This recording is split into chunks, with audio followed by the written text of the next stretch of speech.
I got this thing going. I'm back. Applaud my corny ass. Appreciate you guys for being here every day, weekdays, 12 p.m. to 3 p.m.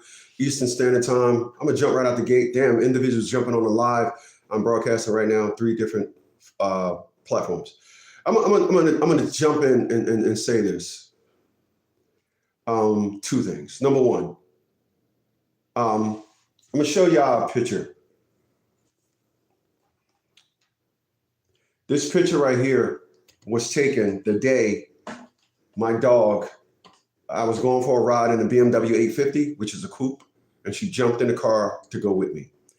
And the only reason why I took that picture is because that was the only time in the 12 years I've owned that dog, she got in a 2-door. She wouldn't get in a 6 Series. Every time I had a 2-door, she wouldn't get in it. So I took that picture. That dog tore her ACL. And when she tore her ACL, I went to the vet hospital in Richmond, Virginia, and they said, for $1,000, we can put in a rubber band on her knee, and it'll hold her knee together.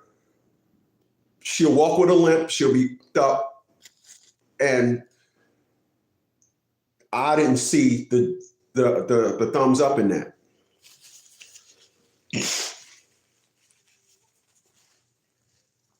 So I took her there and I was like, oh, no, So I left. I found a doctor in Raleigh, North Carolina that performed reconstructive surgery on her leg. Took a piece cut her knee, shifted it, this and all that, put pins, rods in it, but with the promise that my dog Diamond would be back to normal. I went running. I wanted her to be able to run with me. Prior to the operation, when she walked, she'd kick her leg out. Walk, kick. That's how she walked. She walked in, no. But when I went to go get her the operation, she had to stay there overnight. And I remember the next day when I went to get her, I had the Toyota Sienna van. I opened the back up. I went inside to get her, and it was walking my dog that never barked. Diamond, in the 12 years that I had her, she never barked. And I remember when they was bringing her to me, she was like trying to walk with the cast because they had a whole thigh and everything casted up. And she couldn't walk. And she was looking up at the lady, and you could tell the lady just wasn't being compassionate at all. The leash was all stiff, no playing it. And she was just, and Diamond was looking at her, and then she looked up the hall and she seen me. And she said, "Whoa!" And my heart dropped. And I walked up to that lady and I shoved her away. Get the fuck away from my dog. And I picked my dog up and I put her in the car. That was my dog communicating, I'm hurt. She's not being gentle to me. This is why no matter what no member of the sisterhood tells me, single moms don't give 2 fucks about their kid if they drag the father down in family court telling them, I don't want the father to. That's why you're here today. So let's get on to it. Let me take a sip of my sip. What's going on in Seychelles? I see you, you mother boy.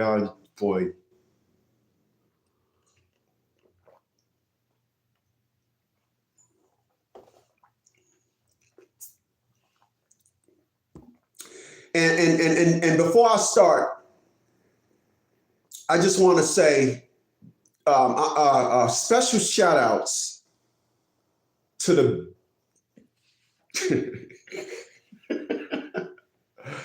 special shout outs to all the 57-year-old belly and titty niggas. Shout outs to you motherfuckers that really can't just, be 57 and just flex like, just still got it. Just say it to yourself in 1993, you're never gonna fall off.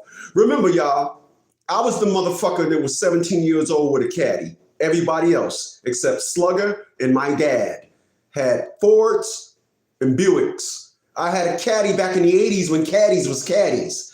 My brothers had Volkswagens and my other brother had an Oldsmobile. I had a Caddy at 17. That was in the 80s. In the 90s, Audi V8 Quattro. You didn't know nobody that had that car. For all those that knew me and going to look at this, it was the silver Audi that I had. I had two of them, all right? I had shit that nobody had.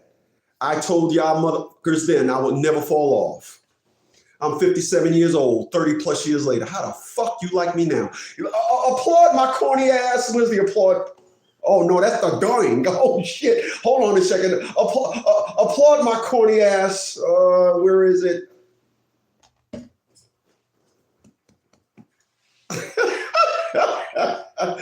I crack myself up. All right, so you are here. And the reason why you are here today is because the internet's balancer has something to say. That's right. I'm the guy that trolls around social media. I don't care what you're talking about. All the forces of good will have all the help it can get. It needs all the help it can get. And I'm not an exception to fighting whoever with the bullshit. I'm not. So we're going to talk about something today. I'm going to talk about something today.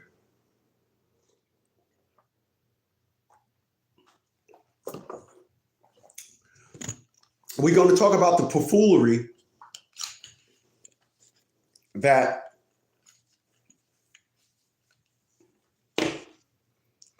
single moms continuously try to sell you all. And because you never had to deal with this court battle, you would actually believe these hideous whores when they say they love their children. You'll believe them. You believe these hideous whores.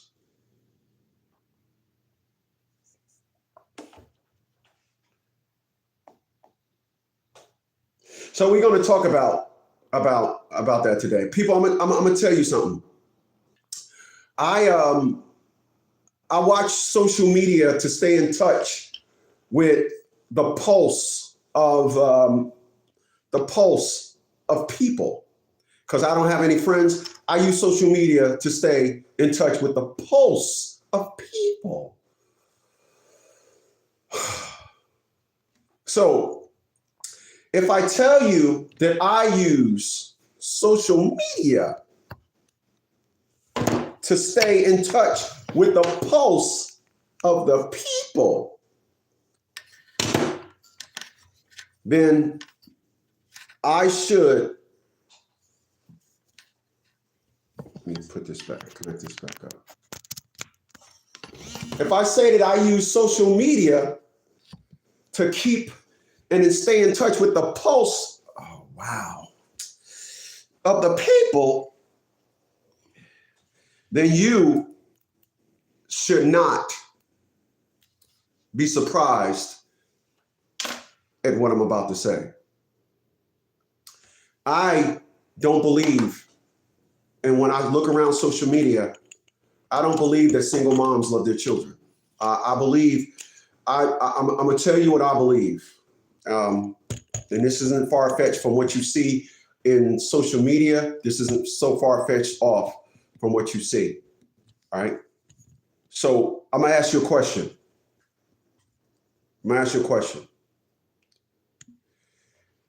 Do we not say the reason why a lot of children lose their parents' inheritances is because they didn't work for it? We do say this, yes? Okay. So where is the difference when you listen to a woman that didn't have a job and had a baby, didn't have a job and got pregnant, was 15 years old, had a baby, got pregnant, had a baby, was living with a mom and had a baby, just said, I love this nigga and had a baby. What exactly is the difference?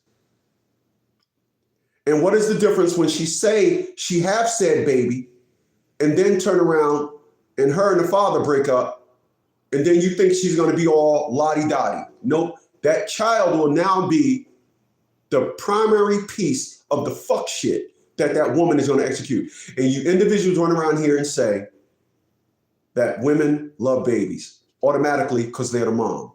I disagree with this narrative. I will only agree with the mother loving the child if, in fact, the mother had the child under healthy circumstances. If that woman had that baby under fuck shit circumstances, that baby is the product of the game of fuck shit. You can say what you want. You can't prove it otherwise. You can't. There's nothing you can say to rebuttal that. Because, again, individuals do not have babies. Individuals don't go buy Rolls Royces because they can't afford them. They don't go and move into penthouses because they can't afford them. But they will have a baby that they can't afford. Under what circumstances? Under what circumstance? And I'm gonna tell y'all again. I was on a car charger one day with my car, charging my Nissan. I got into it with somebody. I looked in the car, I seen my two dogs, I took my car off the charger, I said, you can have it. Why did I do that? Because a theory went in my head. I was gonna get arrested, they was gonna take my dogs, put them in the kennel, but the police officers was gonna, to fuck me, tell the people at the kennel, you gotta euthanize them because they bit somebody, and then I'm gonna go get out of jail a day or two later, go get my dogs. They're gonna say, the two black dogs, no, we euthanized them, sorry. Well, the cop said. So I played that theory in my head and instantly said, oh no, you can have the thing, and left. Why do you see mothers that have their children with them getting into fuck shit? Just elevate. Why do you see that? You know why you see that? They have absolutely no curriculum on being a mother. So how could they love their child? How could Atia LaShawn Bradley say she loved our daughter? How? Because she took her to McDonald's, or did she deprive her of the balance that fathers bring in a child's life, the oversee perspective and narrative that men have that women don't have? Like I tell individuals, mothers teach in the nest, fathers teach beyond the nest. And these are nothing but facts.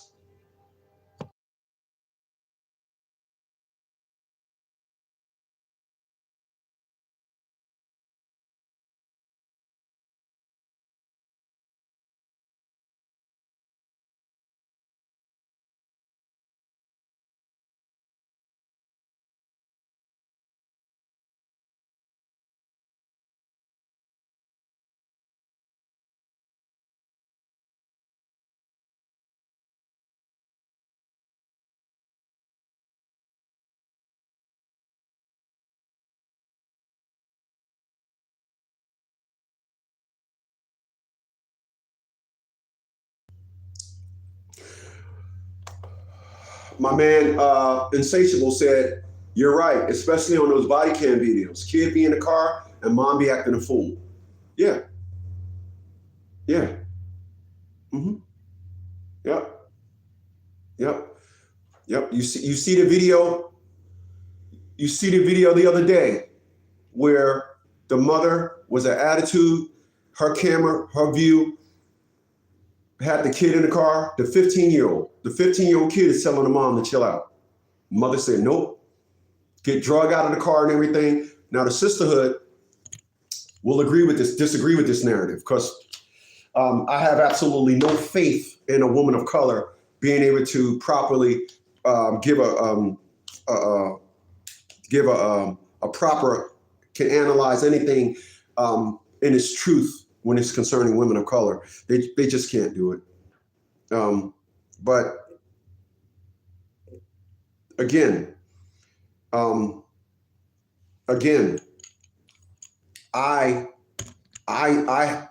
when you bring this narrative, up to a woman of color, they don't see that. Like Insatiable said, you're right, especially on no body cam videos. Kids being in a car and mom acting a fool. Yeah. You know what? My former co-host Dre Green said, a woman's job, she said ratchet behavior is only supposed to come out when the threat to the children gets past the man. But we see ratchet behavior every day for nothing. So again, when I got into it and my dogs was in the car, I said, oh, sweat. I played it in my head. They're going to arrest me, take my dogs to the pound, lie to them, say we got to euthanize them. They both bit somebody. I get out, I go get my dogs. Well, the cops, those 2 dogs, all paperwork. They said they bit somebody, and we put them down. So when I backed up, I was the bitch. Let's be clear. I bitched up. Yeah, I was a bitch. I was jumping in that man's face in a second, the dealership guy, jumping in his face. And the moment I played that in my head, I took my car off the charger. You can have it. But we seen a woman who cursing at a cop, threw the ticket out the window for nothing. Cop dragged that ass out the car, and the sisterhood will look at that and say, yeah, but the cops ain't have to do that. Yeah, but this, yeah, but that. When you have your children with you, it is your job to eat the fuck shit for the sake of your children. This is why this is why you're here today. I'm questioning. If you had a baby under fuck conditions, if you had a baby, you ain't have a job. If you had a baby when you have your own, oh yeah, I'm sorry about that. Wow. It hit the mute button by mistake. Sorry about that. If you had a baby under fuck conditions, if you had a baby and you ain't had a job, if you had a baby just to get back at a nigga, how could you love the child? And if you didn't have a child, I'm not talking to you. Because I know part of the sisterhood, you just want to always say things in respects of the woman. But how? How is that possible? When a man, myself, played it out and said, my dogs is in jeopardy if I stay here and act a fool, but individuals still act like shit. And then again, like I said, Atiya LaShawn Bradley. How? How is this possible? There is no possibility of it. There is no possibility of it. There's nothing you could say that'll make me say, oh, okay, I understand that, because you can't.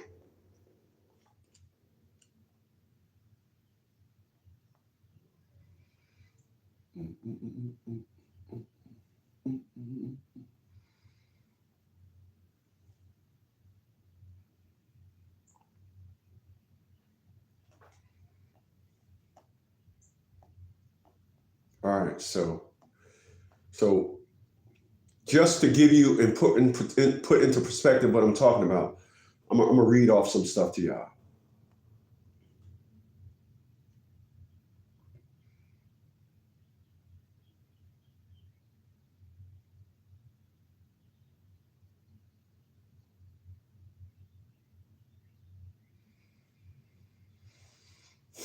The juice is making me queasy.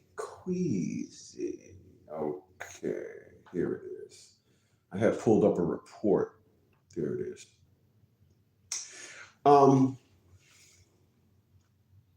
So there's some perspectives that we're going to talk about here today. One of them is called parental burnout. One of them is called parental. Did I hit something? Parental burnout. Parental burnout.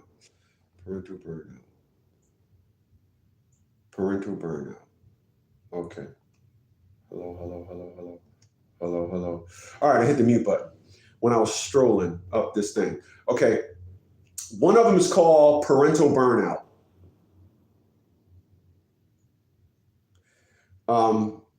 It's a new concept diagnosis that they are running about now, but so we're going to talk. We're going to talk about some of those perspectives.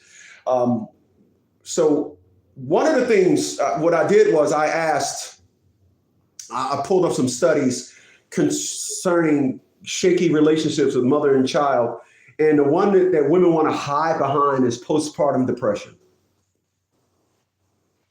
You want to hide behind it. You want to say, "Oh, postpartum depression." You want to hide. Right? Oh, it's postpartum depression.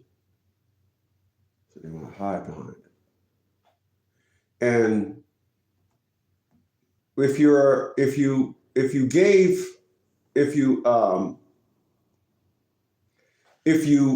was there for your child and you was there with the woman and y'all was, as Atiya LaShawn Bradley and I, we lived together. We gave our our daughter at that time, we gave her a beautiful home.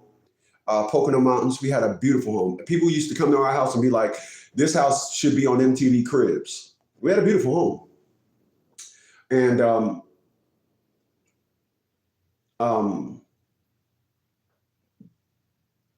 this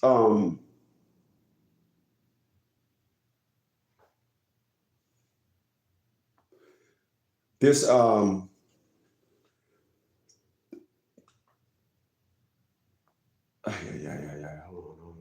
This home that was built had no concern to Atia Bradley, as old boy said, as Insatiable said, body cams show that the mothers be acting a fool, right? Atia said, I don't care. I am going to act up. I am going to do whatever. And because he loves his daughter, I got some act up insurance. And the unfortunates of a lot of what you fathers go through is these individuals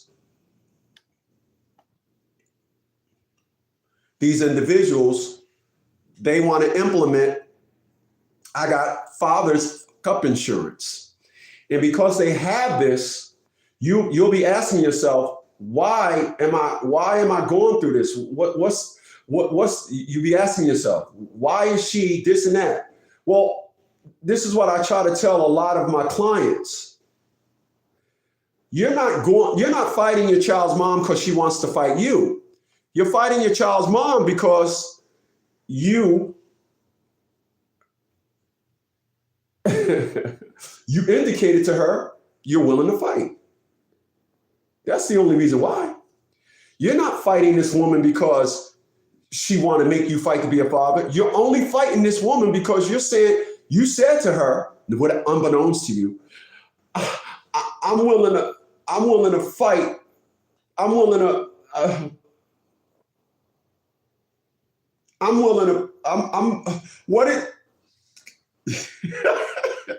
What did it take for me to see my child? You get a dumbass face. What did it take for me to see my child? I'll fight you. I'll fight. That's what you say. Not unbeknownst to you. Again, unbeknownst to you. You do this, and you don't realize.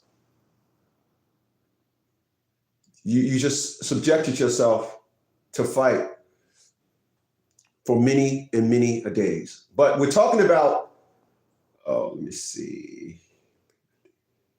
We're talking about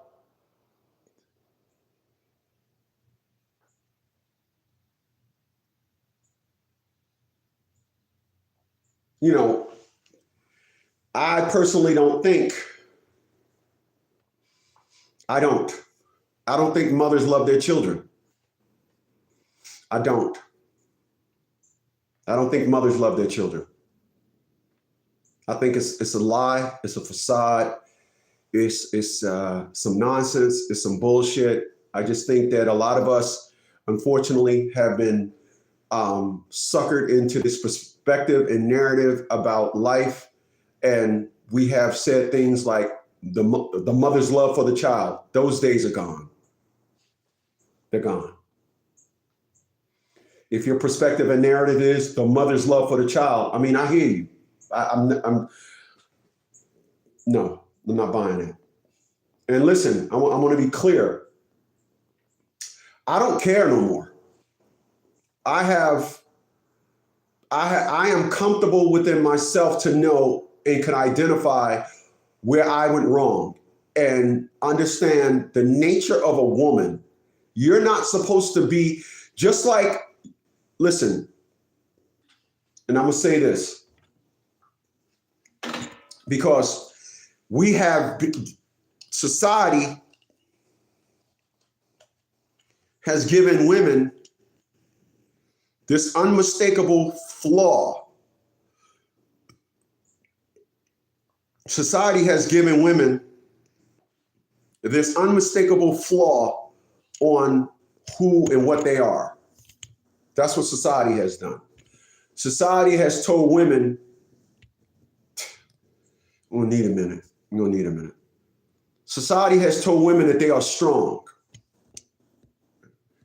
So if you ask, first of all, let me say this, right? When you say you're strong, that's such a bland statement. This is why you can't ask women of color the significance of I'm strong. Now, I opened this live stream today that I do every day from 12 p.m. to 3 p.m. over here on Dash Traded.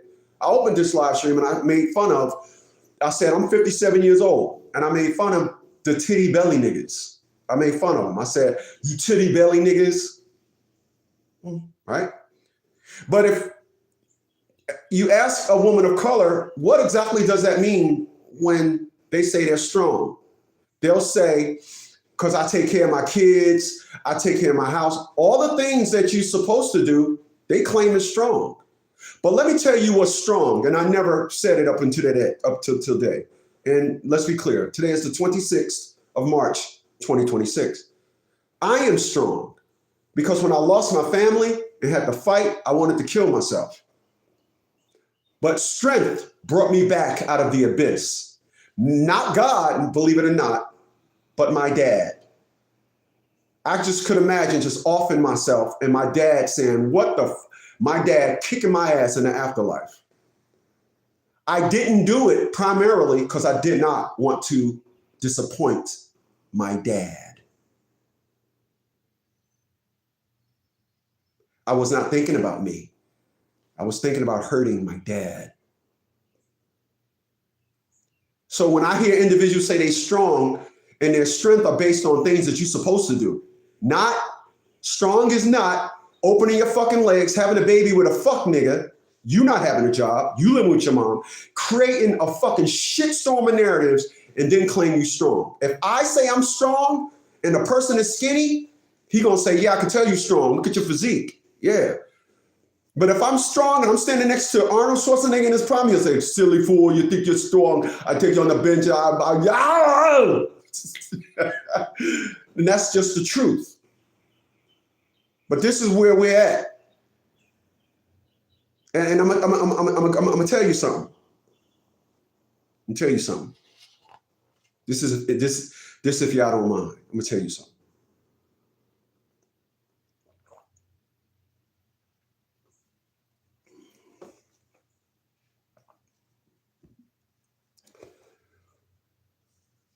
The number one reason why I'm leaving America is not because it's cheaper living. I live good. I have a $754 mortgage. I don't have property taxes. So I'm good. I made over $1,000 before 10 o'clock this morning, today. So my mortgage and my car note on my Nissan was paid. I had made that today before 10 o'clock. I am not leaving this. I don't want to leave this country because of politics. That ain't why. I'm politic proof. I don't need no DEI Part 2. I don't need no Medicare Part B. Again, I'm not leaving this country because of money. I'm leaving this country because Black people are just dumb. Hear me out. Again, if I was standing in line and there was a long line, and finally, when it was up to me to go, somebody cut in front of me. I'll say, yo, whoa. I was in line. I was next, blah, blah, blah. You should get in line. You would all agree with that. Every woman of color would agree to that. Now, if I needed to get some more stuff and I sent my son, let's just say, to go get more stuff, I would say, go ahead, because I got to get some more stuff anyway. I'm stalling, right? That would be a condition. So there are various conditions that make me say, that's okay, but I'm going to give it the yay or the nay. Oh, man, go ahead, or whatever, right?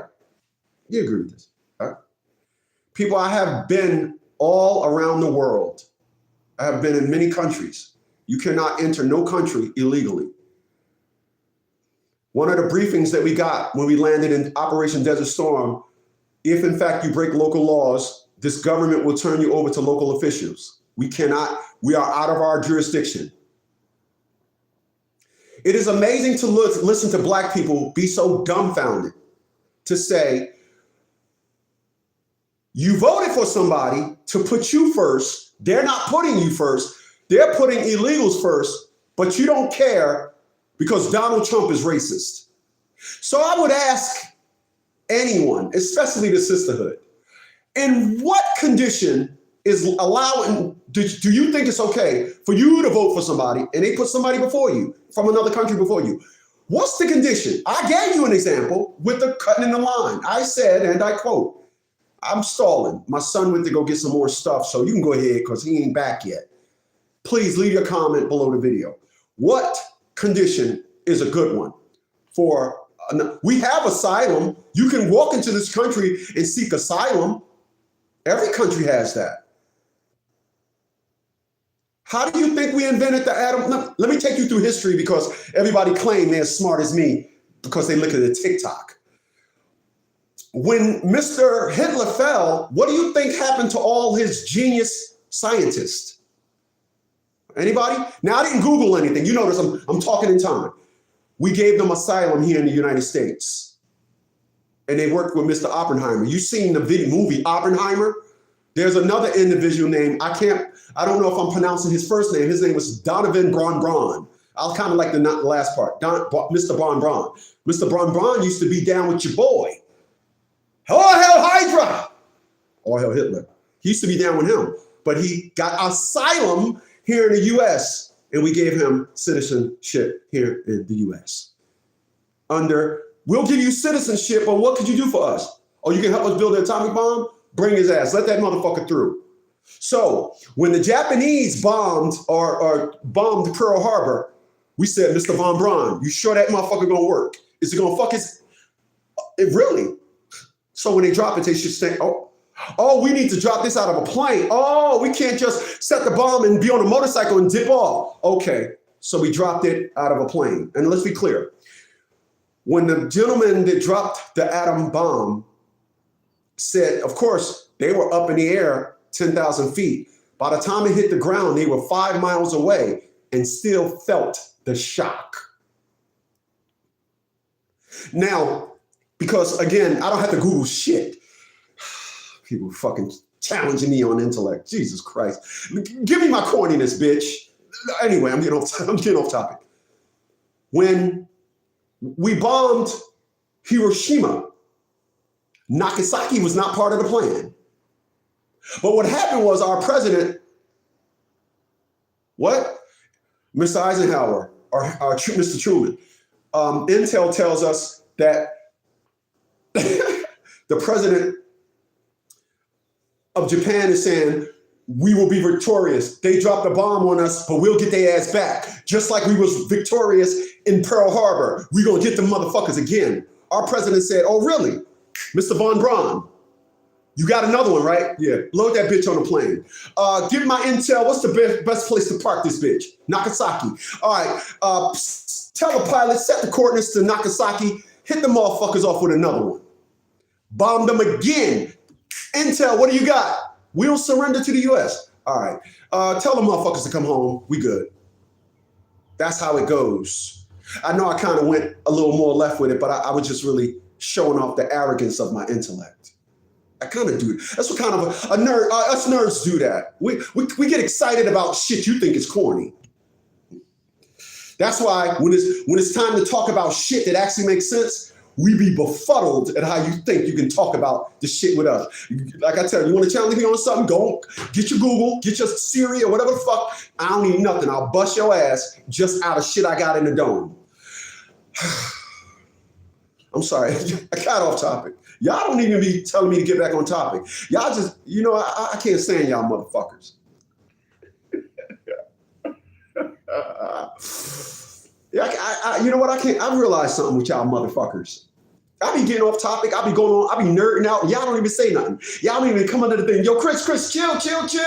Get back on topic. Y'all don't even say that. Y'all just be like, oh, wow. What do y'all be saying? I be just going straight.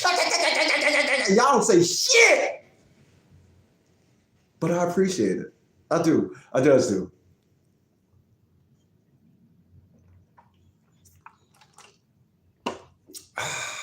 I appreciate it.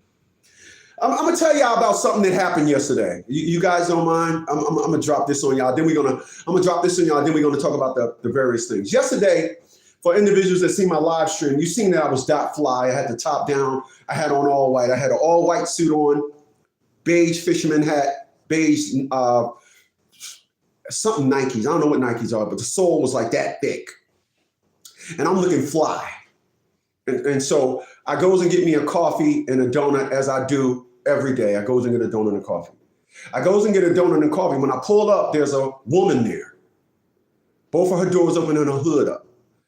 And I pull up and I'm dressed in white. I'm .fly. Ooh, wee, yeah. And I said, as a person that knows about cars, I said, what's the problem? Oh, unfortunately,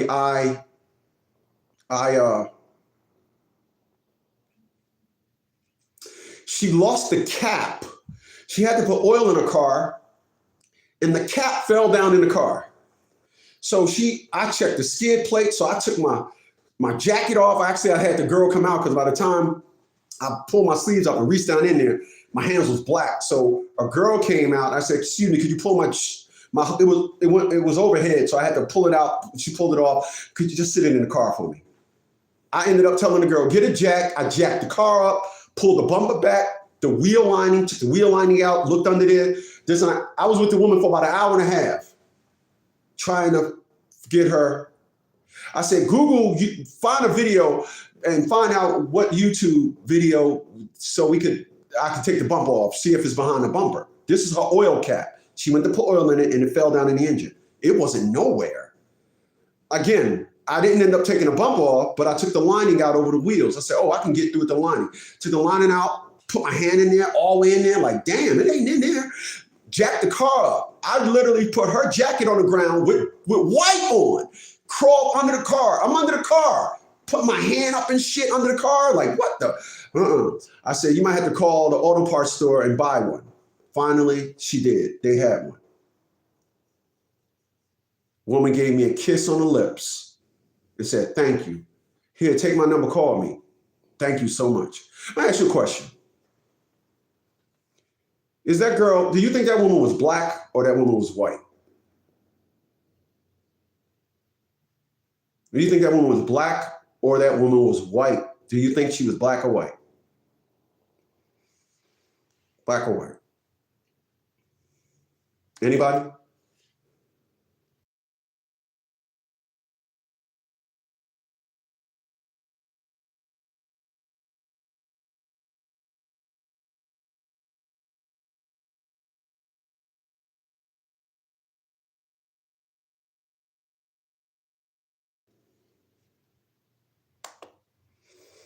Insatiable said that this woman is white.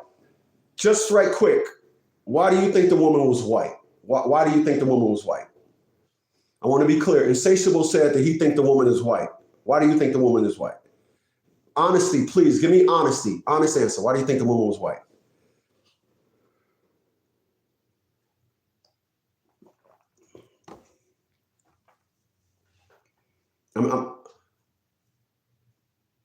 Black women don't do that. Black women don't do what? What is it that black women don't do? Oh, you talking about what? Dropping the thing, or are you saying that I won't help a black woman? What do you mean? You say black women don't do that? Just give me an example, please. I don't mean to pick on you. Just give me an example, please. I'm begging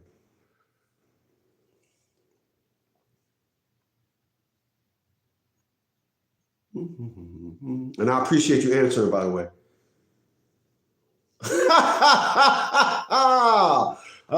He said, Black women will not kiss you and be nice. I didn't say that. He did. Facts said she has to be black. Facts. Why was she black? I'm gonna tell you guys after. I like what insatiable. I appreciate that. Facts. Why was she black?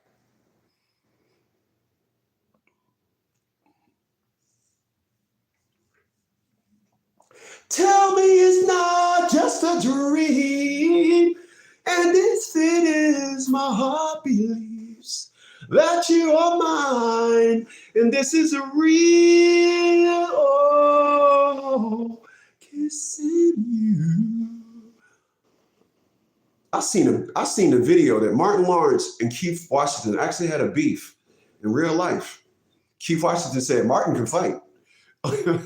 He said, well, he would have had a problem that day. I was like, wow. Facts, right quick. Why do you think she was black? I'm kind of waiting on you before I move forward. If you don't want to answer, just say, I'm just right to, okay.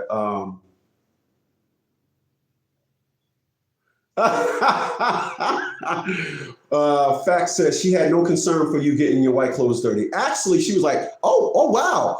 Oh, you're going to do all that with your white clothes on. She was black. The woman was black.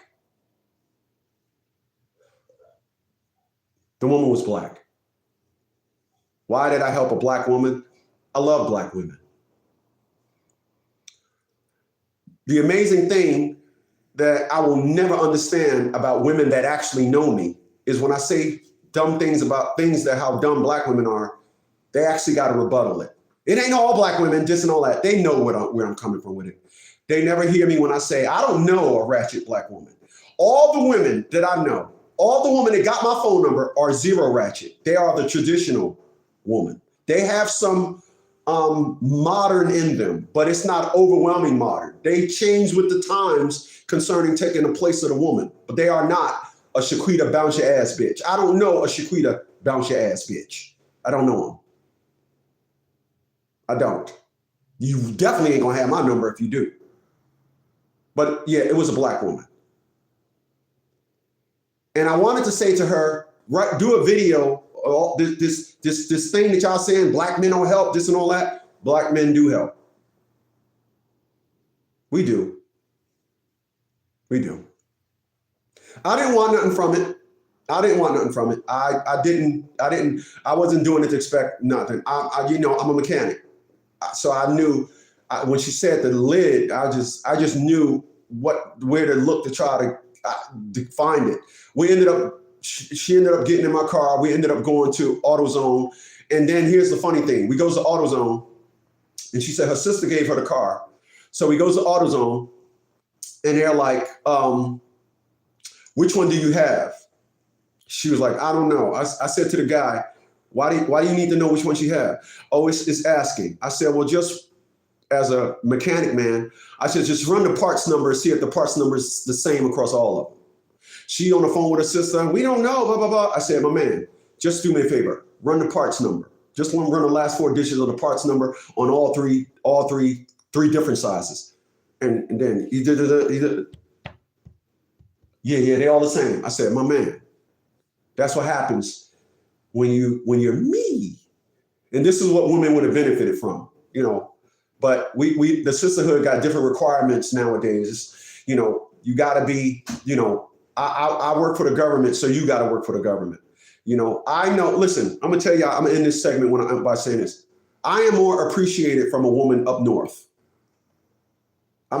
Women down here don't know men like me. Women down here, every man gets fat and sloppy.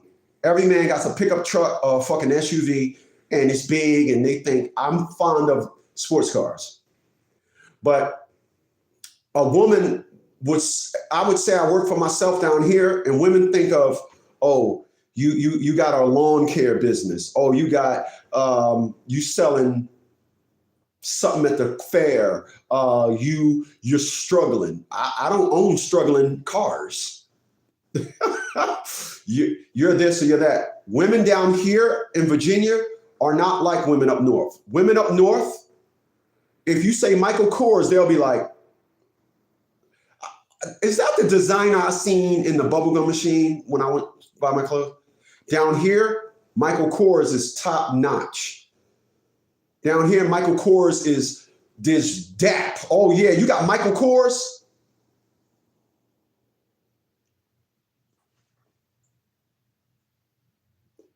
Nobody wear Cazals down here. They just, it's not.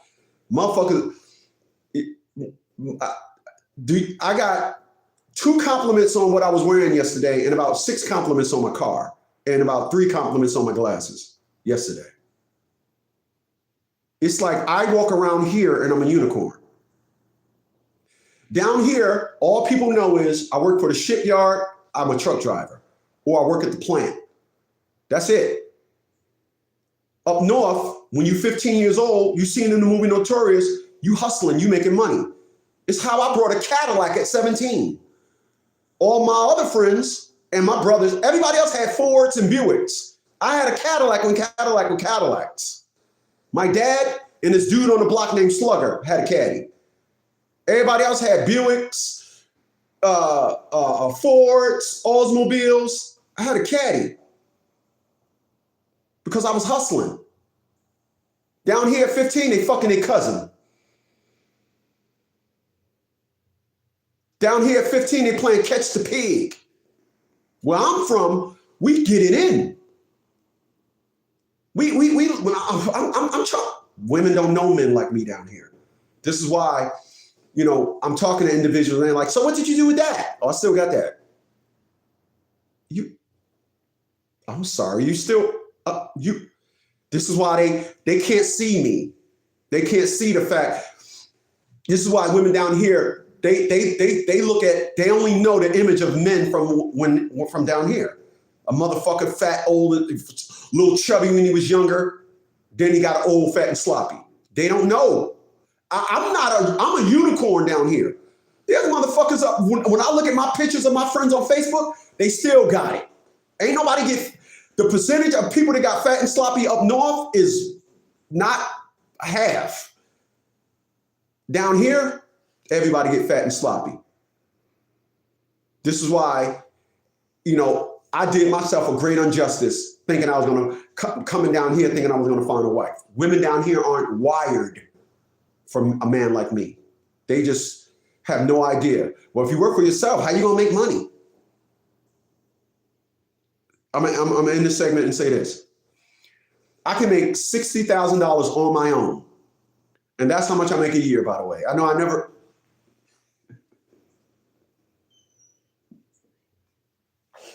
Sorry, I was laughing. I'm laughing at something else. I know I never revealed. This is the first time. Today is, in fact, March the 26th, 2026. I said it for the first time on social media. First time I ever said how much I make a year. I make $60,000 a year.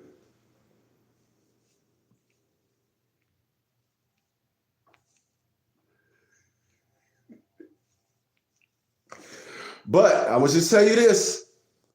Making $60,000 a year on your own beats making $160,000 working for somebody. You ain't doing the math right, are you? Give me a second. Let me do the math for you. Hold on.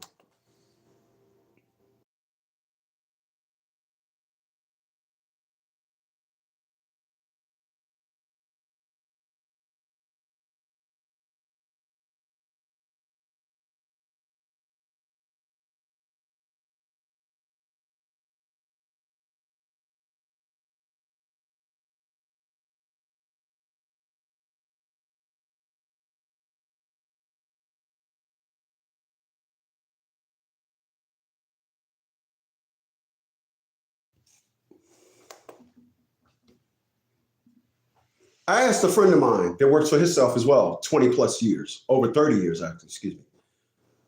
Over 30 years like me, working for yourself. I asked him a question. I said, tell me when you had lunch the same time in a week. When was the last time you had lunch the same time? When was the last time you ate at the same time in a week? You took lunch at the same time. When was the last time you ever took lunch?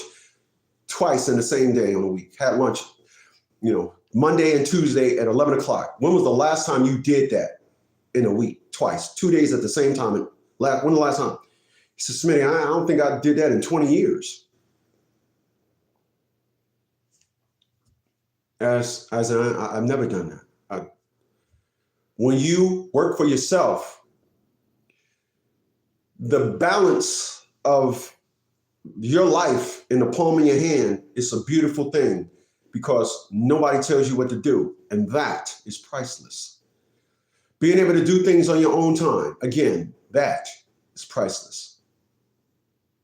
And that it's a shame that there are people that have $200,000 a year talents and they work for somebody else because whatever they're promised. People, I'm gonna tell you something. 2 IULs will trump any pension. 2 IULs will trump any pension. Just get 2 of them. It'll trump any pension. You can borrow off it. You can take it. Can you imagine living your entire life and then when you get at a certain age, they say you have a $275,000 cash you can take out, or you can take out a loan and pay it back, or you can take out a loan and take less, or you can have it rationed out to over your lifetime. And you won't be taking out the interest. You'll always be taking out less than that. Let's just say you need $3,000. You do this your life. You do this your entire life. You need $3,000 to live. Your IUL will be making about $4,000 a month. It's amazing. That's why I got 2 of them. But again, people just be like, I'm going to work for somebody. I'm going to work for somebody. I'm going to work for them. Oh, this is the only way in life. That's why I don't give a fuck about the government shutting down this and all that. And people be sitting down there. I just be like, you put your life in somebody else's hands. The most funniest thing that I ever heard? None of the funniest thing that I ever heard? Funniest thing, y'all. Then I'm in this segment. When a person says, I lost my job. Wow. You lost some shit that wasn't yours. But if it was yours, go find it. If it was yours.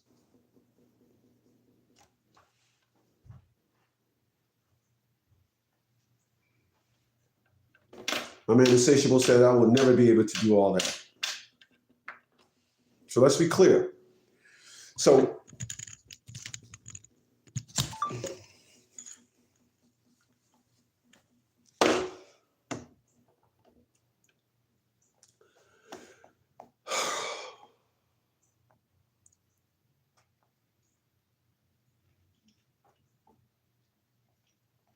all right, so I want to talk about. All right, so I started this thing off today and said it is truly impossible to listen to a woman and say that they love their children. Excuse me. I just don't believe this perspective. I don't believe it because I've seen too many perspectives and narratives where women have done things that is like you can't tell me you love your child if this is what you're doing. Remember, I was on a charger and the dealer told me I had to get off and we got into an argument. I jumped all in the motherfucking face, put my fucking lips all in his fucking face. Yeah, what's up? You take my shit off the charger then. Yo, I'm gonna call the cops. Call the fucking cops. It was ugly. Then I looked in the car and I seen my dog. And I said, I'm gonna let this go. I'm gonna let him have this. Because I said they were gonna take my dogs, euthanize them, and then when I go get them, they're gonna say, well, the cops, when they dropped them off, said they bit somebody, so we put them down. So I said, nope. I said, you can have it and left. But yet you see women, as Insatiable said, you see them on YouTube, you see them with cop cam, you see them on social media, acting a fool with their kids with them. I don't believe women love their children. I don't believe women love, period. A gentleman by the name of Dave Nitsa said that first. I'm gonna give him all the credit. I just don't believe women love their children. I don't. I don't believe women love their children. I don't think women are capable of love. If you can wake up today and say, I want a divorce because I feel different. What is your What is the loyalty to anything?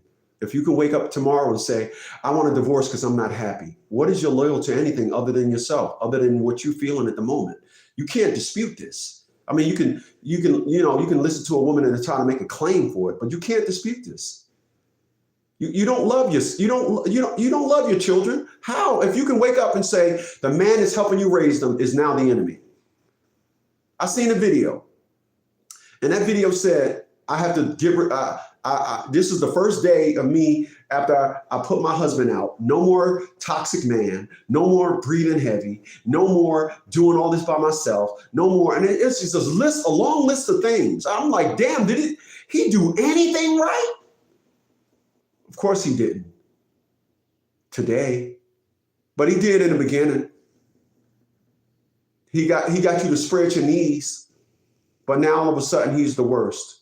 So I just don't believe women are capable of love. My mom even showed me that. My mom said, I'm gonna talk to my son like a dog, just try and discredit everything that he's saying, because everything he's saying with that LAGA-dads and the National League of Fathers, whatever the hell it is, National League of Fathers, they always want to just lace everything with an insult. And I said, oh, really? All right. Yeah. All right. Well, fuck you too. Mom, you don't get to disrespect me. I'm not accepting no level of disrespect. Mugs act like I'm a $2 nigga. Motherfuckers act like I'm a busted broke motherfucker. Like I don't deserve respect. Like, how dare you respect him? You respect him? I ain't, a nigga in jail, yeah, him, a nigga that did not street nigga, yeah, nigga with a beard, yeah, But I ain't respecting him. It's okay.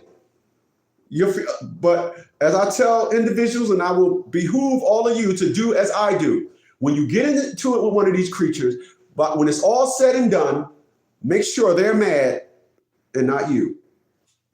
So I'm gonna read some stuff to you, and then we're gonna talk about it. One of the reasons why women have problems with their children is called postpartum depression, PPD. The real diagnosis, but it's very common. It often occurs when real diagnosis is very common. They said it occurs after childbirth. That's one of the things.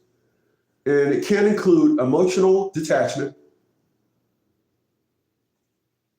irritable or anger towards the child, feeling overwhelmed or regretful, lack of bonding, in severe cases, thoughts of harm to the child. Emotional detachment from the baby. So when exactly does emotional detachment now seems like it's now gaining momentum? Because when Atia LaShawn Bradley and I was going through all the stuff that we was going through, one of the questions that I asked on every stage and every step of her nonsense, what are you thinking? But now I see a bigger picture. They don't think. Their perspective and narrative on the child is, I'm a mom, and that is unquestionable. And everything I do will trickle down to be some type of love for the child because the dad is bad. And that, people, is the number one reason why. That is the number one reason why women don't support a man's side of things. Because the man is bad. Women cannot process the man side of things. This is why I never had a girlfriend. I had women, but I never had a girlfriend to say, this guy, I've seen him. he's a great father. They all said, nope. The woman is doing this because he's a bad man.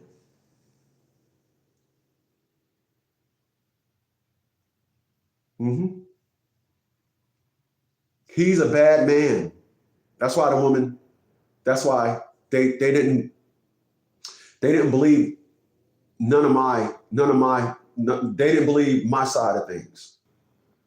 They said, again, he's a bad man. See the way I'm doing it? He's a bad man. That's what they said. And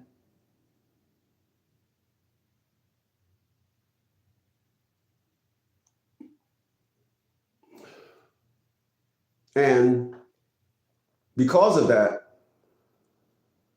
they want me to say, well, why? You know, and that's what a lot of guys do. The unfortunates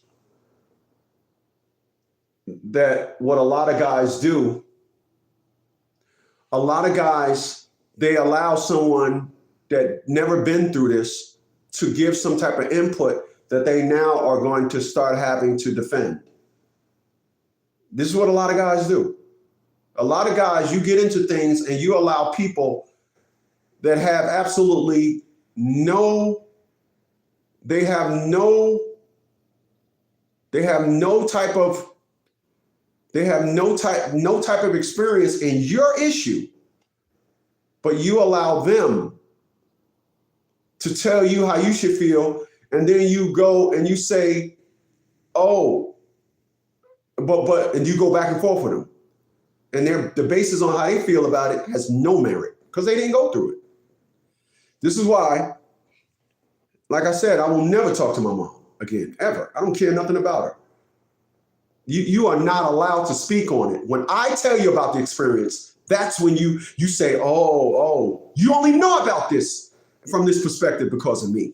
But now you collected enough hate man evidence. This is what all you guys are experiencing. These women, they collect enough hate man evidence. Now they can pass judgment on your situation. You as an absolute fool. You as an absolute fool to accept this perspective and narrative. You're an absolute fool. Because with me, the second you try to combat what I've been through, I'm gonna tell you, get the going, you and your kids, your mama, your daddy, your whole life existence. Don't ever speak to me again. Yeah, that's what I'm gonna say.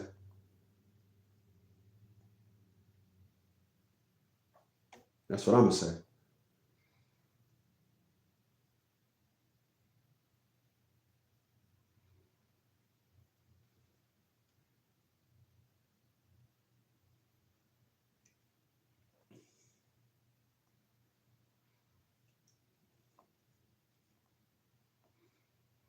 But too many individuals,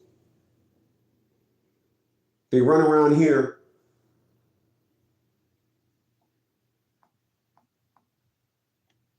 too many individuals, they run around here and they say, I'm gonna allow somebody to somehow turn my experiences into something else. Not happening. Not happening. Not happening. So these individuals don't realize that they got suckered. You fucking sucker. They got suckered.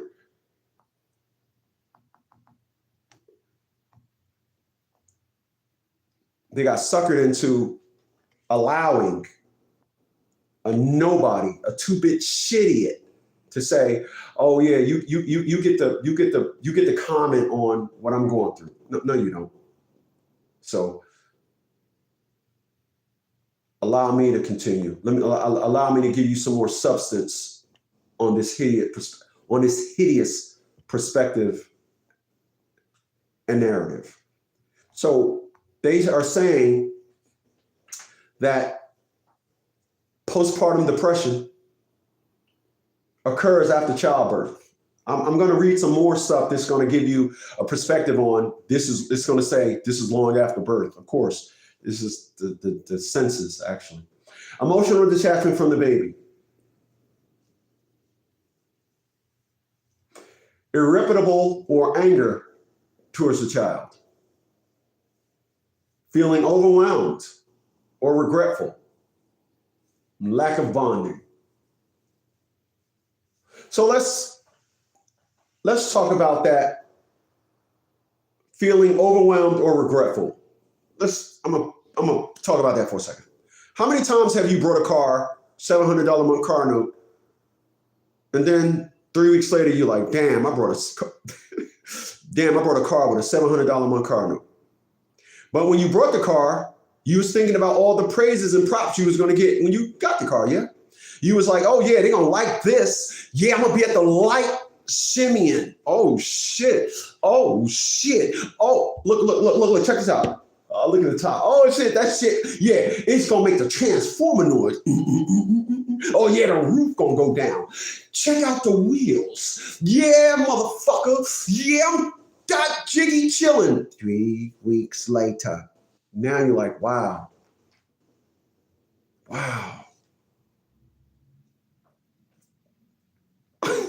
They cut my hours. Damn, they cut my hours.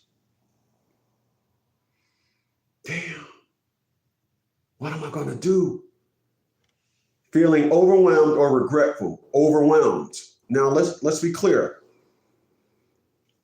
When you're overwhelmed with something, it means it's above you. All your actions, all your strength,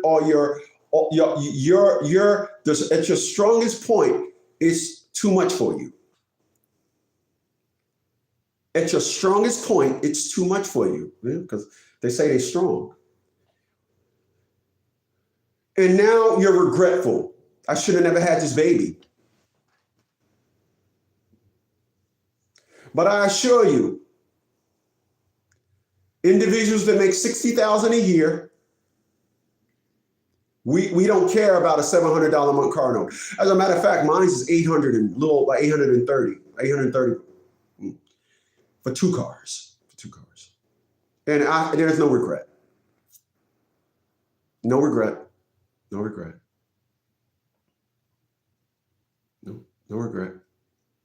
If there was regret, the X5, and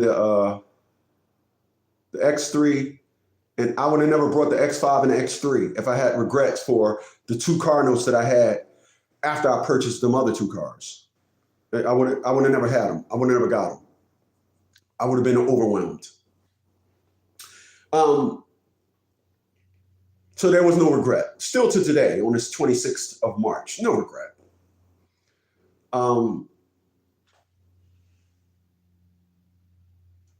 Lack of bonding. I truly believe that when you look at these symptoms of postpartum depression, it's really only uncovering probably 30% of what's really going on. You know, it can't possibly be showing you or shining light on 100%, because lack of bonding, what could you rate anything if you're not bonding with the child? If they put it last, I noticed that. Lack of bonding. If I'm not bonding with my child, everything else is obvious. I don't know. Tell me when I'm wrong. I'm such a wrong whore. Appreciate those thumbs up, y'all. Wow. And it says, this is not the mother's fault. It's a medical condition. Wow. What an out, huh? What an out. This is not the mother's fault. It's a medical condition.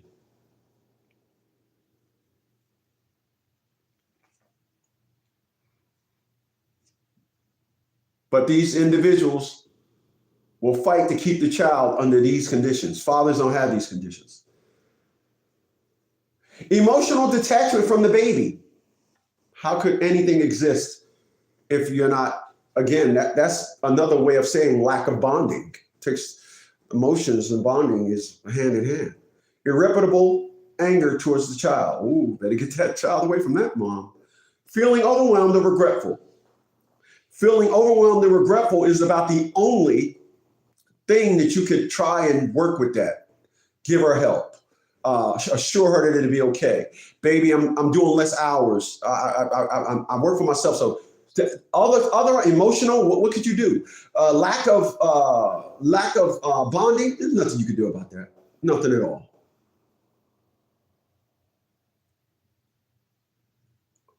Postpartum psychosis.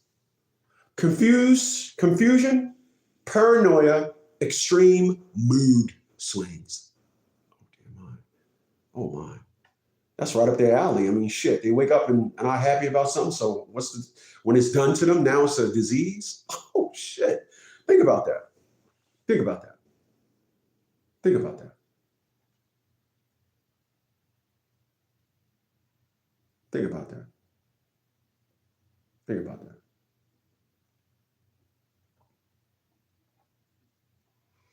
Think about that. How is that even possible? One of the symptoms of postpartum depression says that a woman could have extreme mood swings and emotional detachment. And they label this as a disease, an illness, a mental illness is what it says. But this is the way they act also when they wake up one day and just say, I'm not happy. I've been married 30 years and I'm not happy. Is this not the same thing?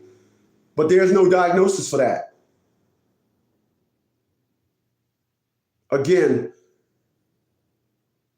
to me, this is why I want to leave this country. There's just too many things that's redirected as some type of nonsense for the nonsense.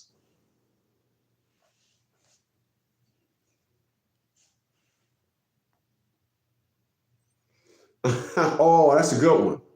Very well said. Women are never emotionally detached from a man's money. Ain't that something? Wow, I like that. I'm surprised. You know what? Let me applaud your goddamn ass for that one. Hold on. Let me applaud you. Applaud you for that one. Let me applaud you for that one. Where's the applause? Wow. Give it up again. Women never emotionally detach from a man's money. Wow. Wow. That's about right. They never detach from a man's money. That is dead on. That is dead on. Wow. Got me, boy, you stopped me in my thoughts. That's deep. A woman never emotionally attached from a man's money. This is again, this is the reason why women are in the position that they're in. This is the reason why women act, think, maneuver. This is why they feel that everything that they do has been diagnosed as something, but they claim they're strong. They do what you're supposed to do to live, and they get to anoint that as strong. It's an amazing narrative. It's shitty antics at its best. At least that's what I think.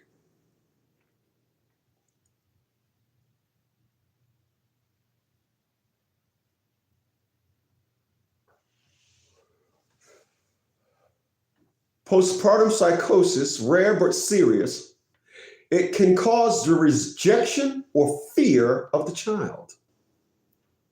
Well, I just said before, if you can bond with the child, what else could there possibly be? You have nothing. You have nothing. Insatiable, he added his 2 cents. He said, especially if the child looks like the father and she doesn't like the father, she'll take it out on the child. Yeah. I look exactly like Todd Smith. I act like him too. I told y'all, I have no interest in being me. When y'all come here every day, 12 to 3, y'all come here and y'all see me, y'all think y'all looking at me. Actually, y'all looking at my father. I am my father. And my mom hate me for that. And in knowing that, after going to therapy, you see, I want to be clear. I like what you just said there. I like what you just said there. I like what you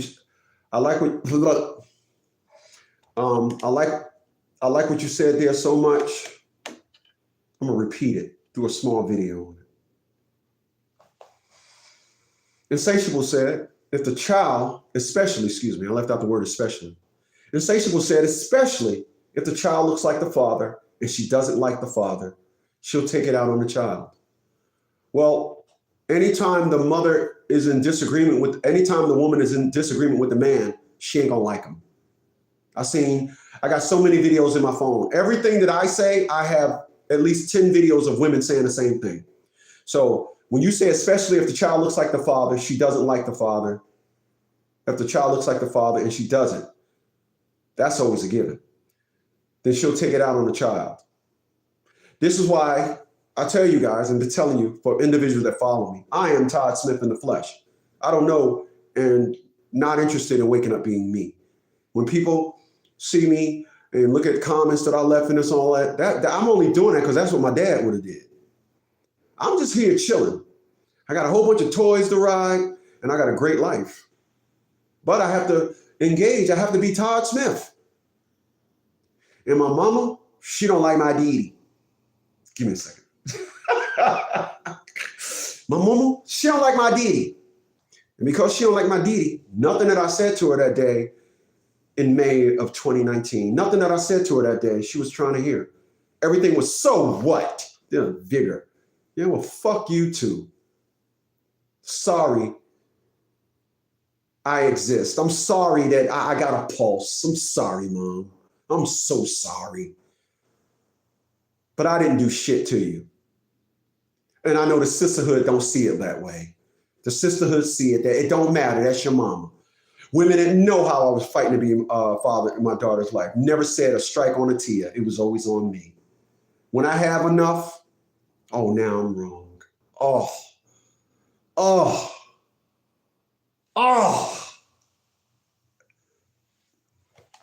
But I swear, I don't care. Yeah, if you ain't never heard, I care about what loves me. I give 2 fucks about 13 dams and about 30 kiss my asses. Trust me.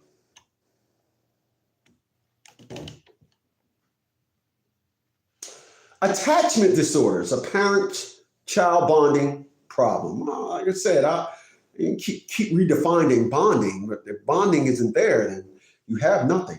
Not always a formal diagnosis for the parent, but clinically recognized. Not always a formal diagnosis, but clinically recognized. Parents struggle to emotionally connect.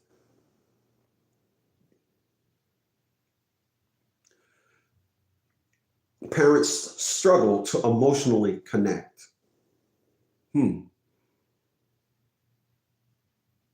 I think the parents struggle to emotionally connect when the 9 months that the baby was in the belly, she got a real understanding she's gonna be doing that shit by herself. And what I've known women to be is, I know women to be crybabies. I know women to be childish. I don't know women to be these strong things like they say they are. I don't know. I haven't seen one. You know, actually I did. Actually, I did. I did. I did. And this is some true shit. I only know one true strong woman that would bust your ass, ain't, you know, and was feminine. She wasn't bust your ass and then bust your ass and then manly. She was zero manly. She was all feminine. But flip the switch. Her and I was dating, and I was spending the night at her house, and somebody bust the window on her car. And this woman, you know how Neo just went up and just did that thing and stayed there in the air? She did that shit. She got out of the bed. She was like, woo. I heard the Matrix movie before the movie was out. It said, doom, doom. And she said, somebody bust my car. I said, what? She was dressed and down there and caught the motherfucker. I was still in the bed like, what happened? Ah! What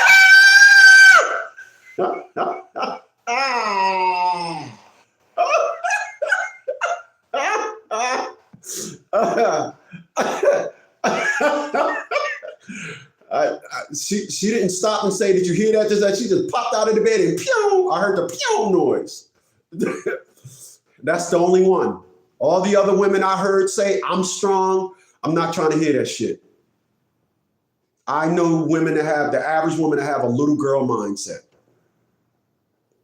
That's what I know.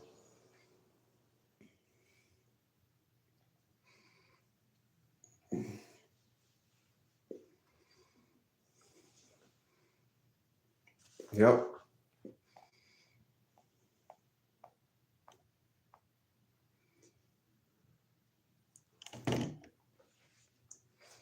May feel resentment or numbness or avoidance.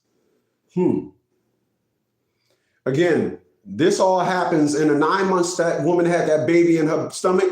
She got the news that the guy that she took the nut from, he don't care. She now realizes that, oh, I done had a baby. I done had a baby under the fuck conditions. That's what I believe postpartum is. Now, there's going to be men out there to say, bull crap, I love my wife and she still went through it. But give me my moment, motherfucker. Shit. Damn it, man. You know, I'm honest. See how honest I am? See how honest I am? I'm serious. I'm serious. That's what I believe. You know, true, for real. That's what I believe postpartum, it comes from. It comes from a woman's diagnosis and realizing, oh, I done messed around and took a nut from a dude. The 9 months that I carried this baby around, he ain't come around, he ain't care. So now the baby here, and she thinks that that's gonna be him injecting care, and then he's just still cueing that baby. And you're like, I'm fat now, I'm out of shape, you know, and this and all that. And so postpartum, you know, again, there's going to be some men that's going to be married and say, I love my wife. I was there for my wife. And she still have postpartum depression. You blackhead, ugly nigger boy, you don't know what you're talking about. Well, okay. Well, I got nothing to say because I'm winging my perspective right now. I don't have any pertinent, you know, no medical proof to back what I'm saying. But give me my moment, bitch. Just give me my moment. Just give me my moment. Let's be clear.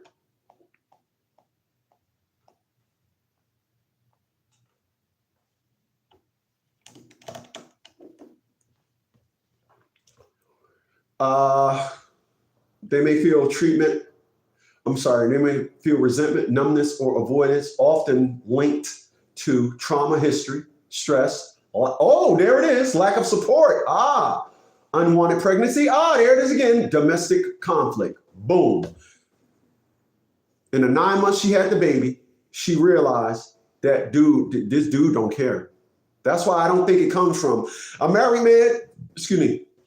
A married man may look at this video and come up under this and say I'm wrong, but 9 months is a lot of times for a reality to bake. As I tell you guys, as I will always tell you, women have delayed logic.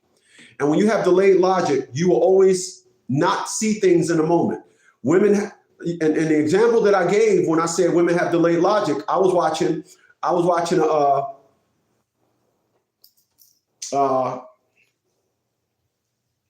what you call it? I was watching a documentary on females going to prison. And I'm watching this documentary.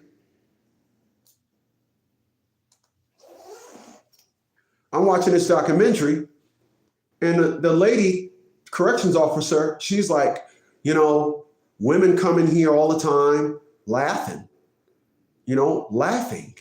We processing them and they turn around and do this and they're laughing.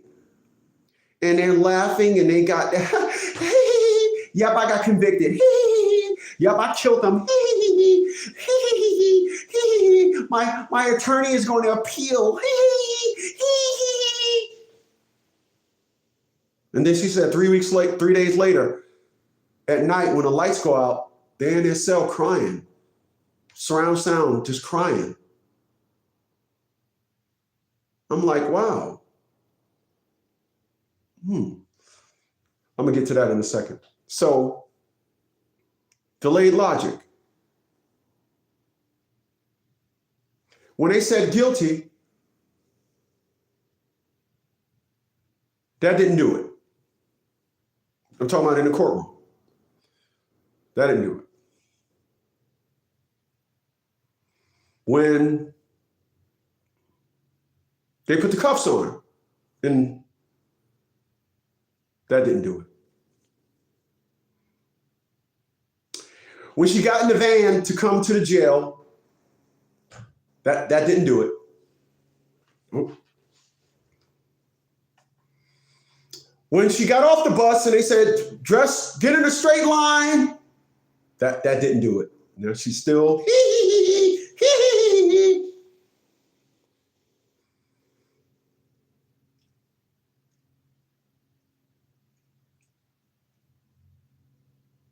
It's not until 3 days later that she gets it. Wow. That falls in line to what I'm saying here. Individuals just got delayed logic. This is why they understand after the fact. This is why I told a lot of women that I've dated, I told 160, but I told about 3 women that I've dated, you'll understand what I mean when you turn 50. I said to one, you'll understand what I mean when you turn 60. The 2 of them, they were in their 30s. The other 2 were in their 40s. No, 1 was in their 20s, 2 in their 30s, and 1 in their 40s. You won't know what I mean until you turn 60. Because you just don't. You think this is some type of, you're young-minded right now. Your thinking is that of a child.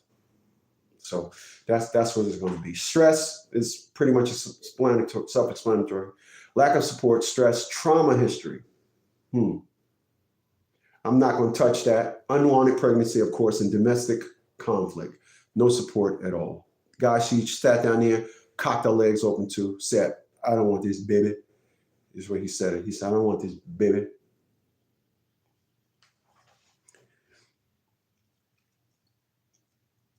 Kelly said, the mom is the only parent who took responsibility to take care of the child or children.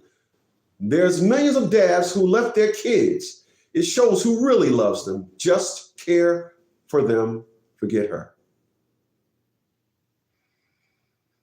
The mom is the only parent who took responsibility to take care of the children, child or children.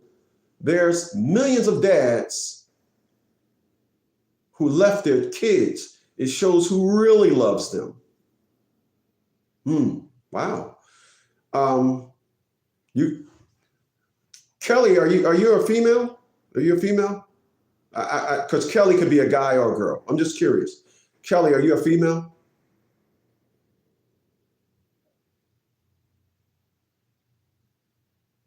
I'm going to see if Kelly's going to answer me. Kelly is a female. Kelly said, men care. Millions of fathers.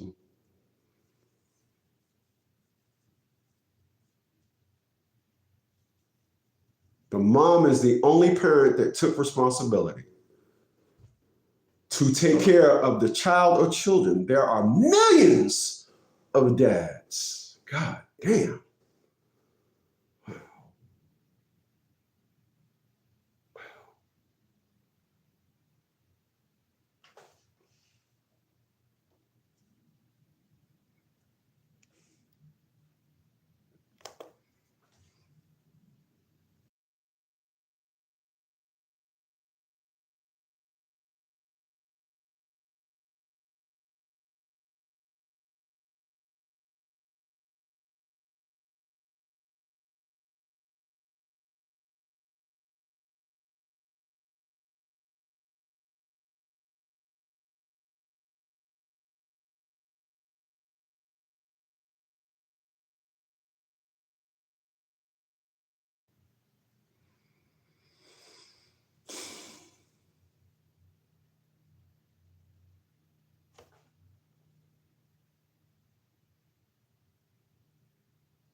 I hate that. I'm just asking a simple goddamn question.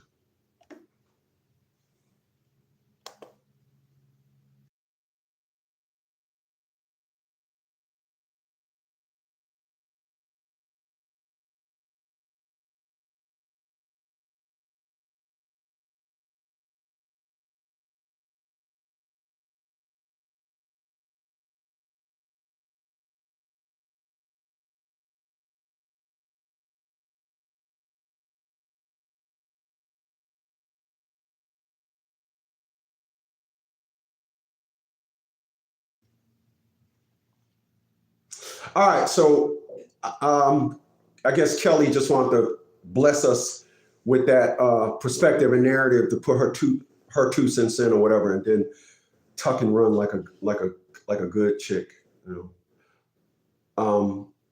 But I asked how many people were born last year. Last year, 3.6 million people were born in the United States. Roughly 3 million babies was born last year.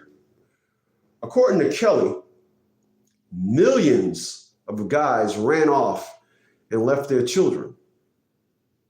Now, I can tell it's a woman because whenever a woman leaves a comment like a little child, as I told y'all, they go to the extreme. You want an example of this? You look at this comment. The mom is the only parent that took responsibility. So she had a baby with somebody. She opened her legs, her funk box. She allowed a man. Now I'm gonna rip you, Kelly. I'm going in. The mom opened up her funk box to somebody who didn't care. So by the time the baby was born, the mom is the only parent that took responsibility. So you mean to tell me you built the perspective and narrative to have a baby with somebody that in 9 months before the baby was born, he was already gone and out of the picture.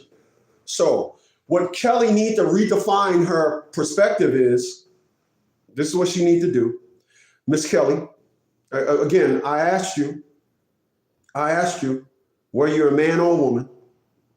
Because it would have helped me put perspective on your words. So again, the mom is the only parent that took responsibility to take care of the children. There are millions of dads who left their kids. It shows who really loves them. Right, okay. Bingo, pow, bingo, pow. So when Kelly 777 left that comment, I asked, are you a man or a woman? And I asked if you are a man or a woman because I can look at the words that's used and tell that that's an emotional response. You see, I was saying that women don't care for their kids, and I was looking at a template of postpartum depression and other things related, even situations when the child is now 10 years old. We would have got to that, and we're going to get to that. But I'm going to touch bases on Kelly. Kelly obviously don't know I'm a nerd. I don't sit down here and regurgitate things off to make anybody look bad because I'm so motherfucking pretty. God damn. But Kelly, I can tell as a woman because women do what children do. They always go to the extreme to explain everything. I told you guys this, yes? I said a child will never say, Mom, I want something to drink. They will say, Mom, I'm thirsty. They know to get you to believe the extreme of something in order to then say, oh, okay. They will never say, Mom, I want something to eat. They'll say, Mom, I'm hungry. God damn, you always hungry? So when this woman, now I'm assuming it's a woman, because again, when she would have had a case when she said parents are the only one. But then when she went on to say there are millions of dads that left. Millions, huh? Wow. So I asked how many children were born in the United States last year. They said 3.6 million. To say millions means that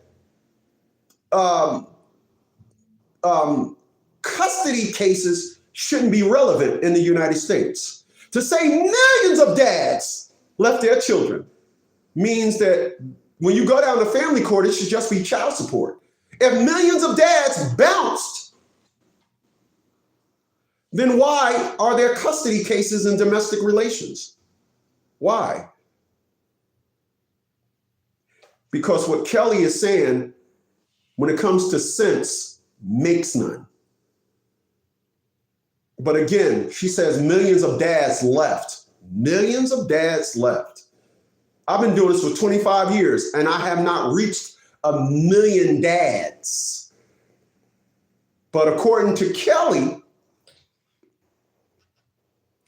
she just pulling out of the mental stats, the emotional stats, excuse me, the black woman trash whore stats. Give me a second. Black women trash whore stats. Black women trash whore stats say that millions of men leave their children. You mean, hold on. You mean, because if they left before the baby was born, you mean many of Skeeter's choose not to stand by the woman that allowed him to deposit his Section 8 sauce in her fucking cum dumpster. That's what you meant. Now, go on. I crack myself up. Now back to your fucking regularly scheduled program. I'm sorry, y'all. I'm sorry. I'm sorry. All right.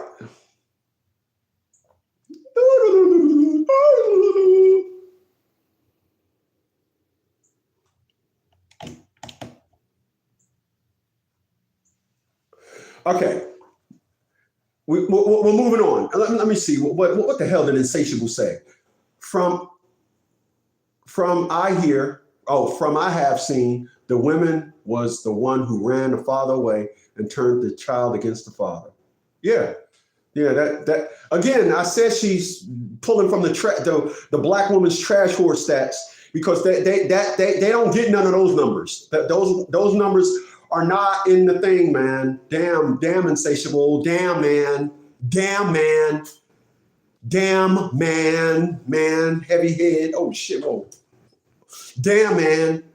They pulling from the sisterhood deadbeat whore stats for men. They don't have none of that. Like I said, if millions of men left their children, why do we have custody court? There's only 3.6 million children born every year. You cover in the United States. You're not, your numbers ain't adding up. You talking to somebody that organization behind me to my left, you're right. I handle the very thing you said. I handle custody cases, so I'm not a YouTuber or a podcastian that just gurgling us off. I was in social media before YouTube got big. I was on the Blog Talk Radio Network in 2010. Why do you think my banner is in a radio show format? I believe in this thing from radio. I was doing headphones and microphones back in 2012. Yeah. So you again, it sounds nice, but you obviously you speaking from the perspective of how children speak. Millions of dads. Oh dear man. I meant from what I've seen. Okay. So let's back that up. From what I've seen, the women was on father, and then Facts. He stepped in. He says, "Are you suffering from postpartum depression? Trying to man up 300 milligrams or 500 milligrams of side effects may include accountability and responsibility." Well, I'm gonna tell you like this. When I look around social media and I see individuals speaking to women in a panel, they got a panel of women on there. I say to myself, you obvious me, I have a business. I don't use social media as a gimmick I'm not a podcaster, I have a business, and so I don't really take what women say against the dating market and family. There's nothing a woman could say that I would sit down and say, I get that. I know all the angles. So I will never sit down with a group of women and allow them to say, oh, well, men this and men that. And the reason why the dating market sucks is because men. No, not happening. There's nothing, nothing a woman could say to me that'll have me reconsider one perspective or narrative that I have concerning their role in society, what happened to the Black family. It's the reason why I want to get out of the United States, because when a person says a man in Panama can be 95 years old and be walking down the street with a young Panamanian woman, she said, oh yeah. She ain't just say a young Panamanian woman. She said a beautiful Panamanian woman. That's my chance at me getting what I want. I'm not putting my dreams on hold or just putting my dreams on the shelf, never to ever come to life behind what's being produced here on American soil concerning women. Never. I get it. You have allowed delusion to be Black women, the women in America have incorporated delusion in their curriculum.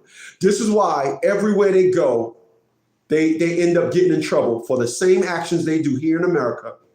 They go to other countries and get imprisoned for it. Men ain't doing it, women are. So that's what I will always understand that.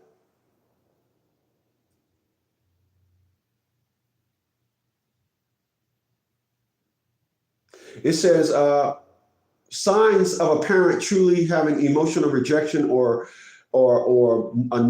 is just unnormal discipline. That's number one. But I would like to add in there when they take the father down to court. Now, again, Kelly says mothers always was there. Mothers are always there. No, you're there because you gave the birth. That's why you're there.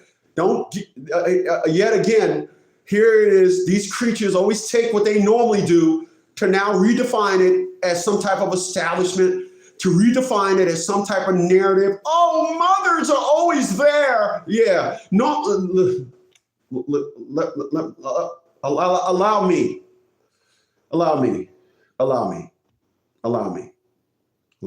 It's gonna be weird, but allow me. Kelly left a comment here on this 26th of March. And she said, mothers are always fair. Mothers are always there. Fathers left. Mothers are always.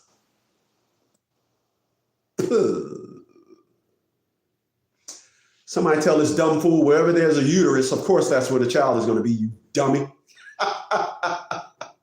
Oh, that's like saying, wherever there's a faucet, you'll find water. Fucking dummy.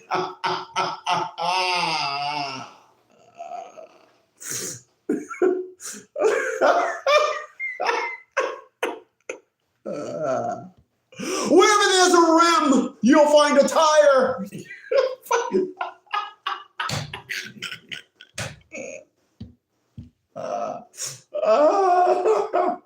Oh my God. Oh my God, man. Somebody stop me. Y'all don't even be telling me to chill out, man. Y'all just be letting me go. You fucking boy, I tell you. Oh man. Whenever there's glasses, you'll see some eyes, you dummy. Well, again, Insatiable said, another person always blaming men. What else would they do? Why do you think I just said? I would never have a panel of women. You'll never see me talking about something. Okay, on the panel now, I am going to start a program called When Single Moms Speak. That's going to be in my membership section. And I'm going to sit down with women. I'm going to talk to them about the dysfunction of the origins of the process of having children and becoming a single mom. I'm going to do that. All right. But anyway, Insatiable said another person blaming the man. Well, of course, their curriculum is nothing else. They will never, and I mean ever, sit down and understand that there are a whole bunch of dumb traps that you trip, right? They're not going to do that. They will never ever sit down and say, I had to trip a lot of dumb traps in order to become a single mom. A lot of traps, dumb traps, had to be tripped. And that's not what they ever going to see. Their perspective and narrative is the man is always wrong. So let's be clear. You created a family only to be a single mom. That's like saying I own a fleet of cars and I only got one driver. The business only needs one driver, but I want to grow a fleet of cars. That makes no sense. It don't. You're setting a table for 5 people and you're eating by yourself. That's just dumb, stacked on dumb. As I stated, you had to trip a lot of traps of dumb. You tripped them to end up being a single mom. They don't want to ignore that. They don't want to ignore that. They want to pick it up from after the crash out. That's like going to the movies, no credits, nothing. You just see it speeding. You're like, what the fuck is going on? What's going on? You're looking up. Then it stops. An hour and 5 minutes in. Captain, what are you going to do? You're like, what the fuck just happened? They sped through the damn thing and picked it up from a scene an hour and 5 minutes in. That's. You think I'm going to sit down on a panel with a woman with a thing and think I'm going to have an intellectual conversation with that?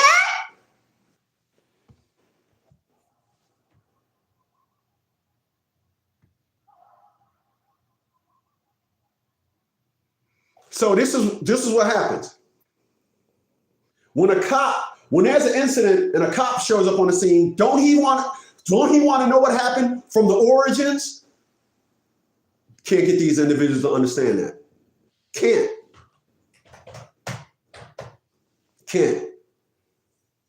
That's why when you say another person blaming the man, you got to factor in these things oh my, let me read the next comment, man. Facts, he stepped in again. He said, listen here, you giant head mother. If I put $1 in a vending machine and a Pepsi comes out, is the Pepsi mine or the vending machine? Wow. Oh, you fucking it up today. Oh, Facts. I see where you get your name from, my man. Let me applaud that goddamn saying right there. I like that. I like that. That in one word is my man. My man. I like that. I like that. I'm gonna read that again. If you put $1 in a vending machine and a Pepsi comes out, is the Pepsi mine or the vending machines?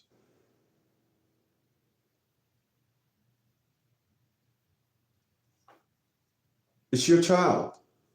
You take it with you. It's yours. It's your responsibility now. But we got these things that come here and they want to make a claim, want to talk about what they are and the Bob McClaw and all these things. It's hideous. Yeah, it's hideous. And you will allow a woman, shut up. You will allow a woman to say, this is what I am because, this is how I am because, this is what I am. And then you put these things that they're making, all these claims that they're making, you put them up against life. And they say, well, wait a minute. You're supposed to do this. Why do you want praise for this? The only time I want praise for what I do is when you said I didn't do it. I don't ask for praise just out of the norm, just out of the norm. I don't expect nothing.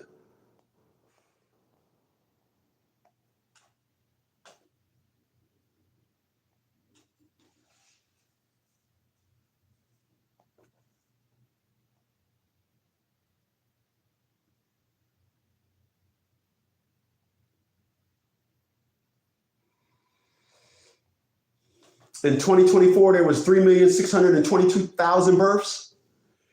In 2025, there was 3,600,000. So it dropped by 22,000 births.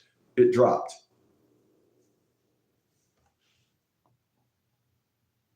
Wow.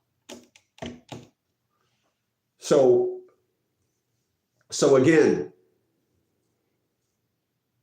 I am not sitting here today telling you that I have any belief, because Kelly wants us to say the woman loves the child because he was there. And I'm saying I'm confused at how the woman loved the child. Again, if I, and notice she didn't say anything about the examples that we gave. You sit down here, you watch social media, you hear about these women that, got their children with them and they get pulled over by the cops, and the son is telling the mom, chill out. Mom, chill out. Because no, you can't get them to chill out. You can't tell a grown kid what to do. A grown kid thinks that they are under nobody's orders. A grown kid thinks that they can do whatever it is they want to do because they're nothing but a grown kid. Navigate themselves around. These grown kids, they navigate themselves around. And this is what we're seeing now. There's no woman about these things. There's no mother about these things. These things are nothing but individuals that saying, this is the way I want to act. And this is, you can't say nothing.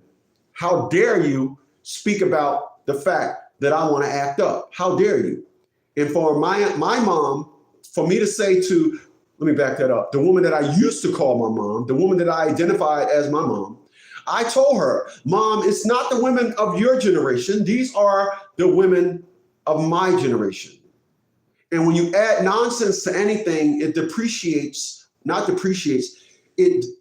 diminishes your chances of a family.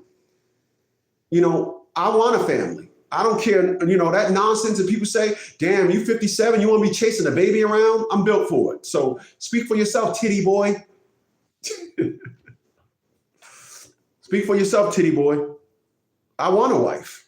I'm just not stupid enough to think that I'm going to get it here. I'm not.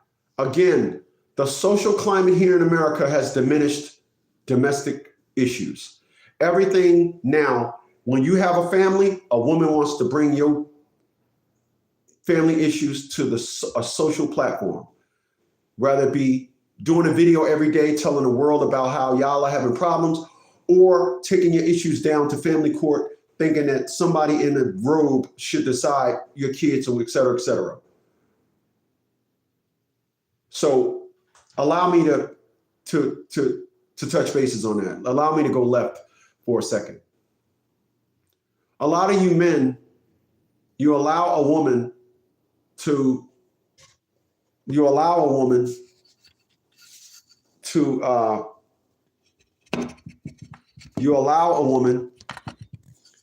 go to court, and that woman will lie. That woman has nothing on you, so her attorney will tell her to make up some stuff.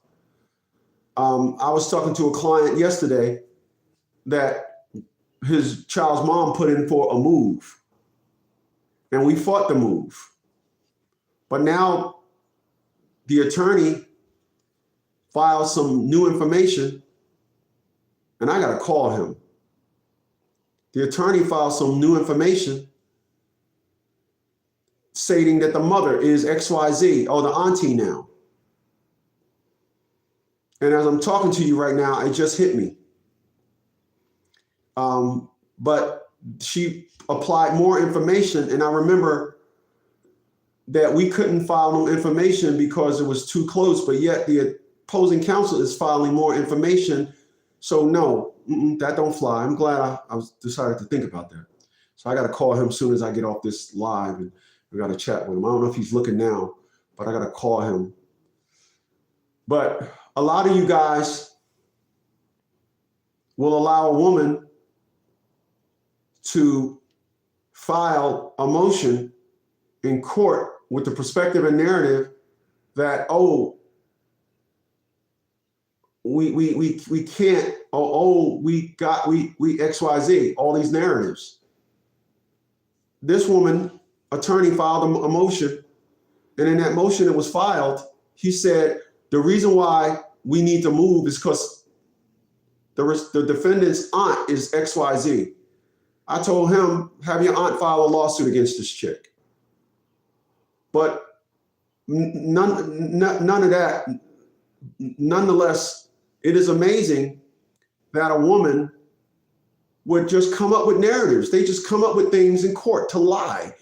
It's like, oh, I found a new lie. You can't lie in court.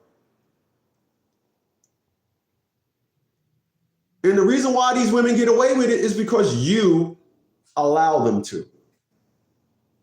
You do. You allow them to.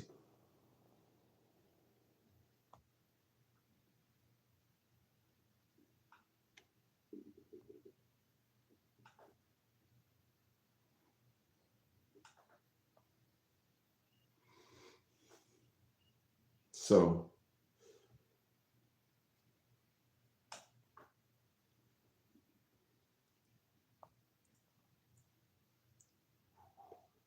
let me see something here.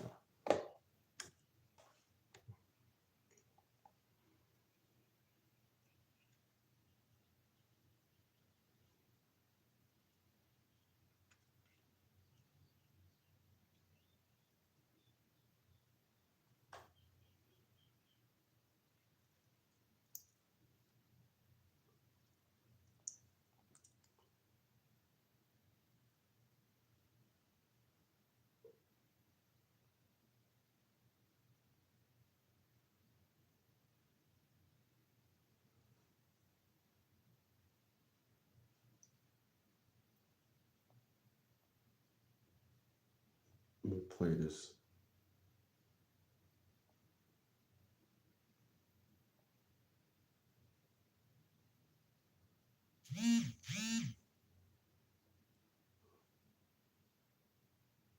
I want to play this for y'all before I be going out of here. I want y'all to listen to this.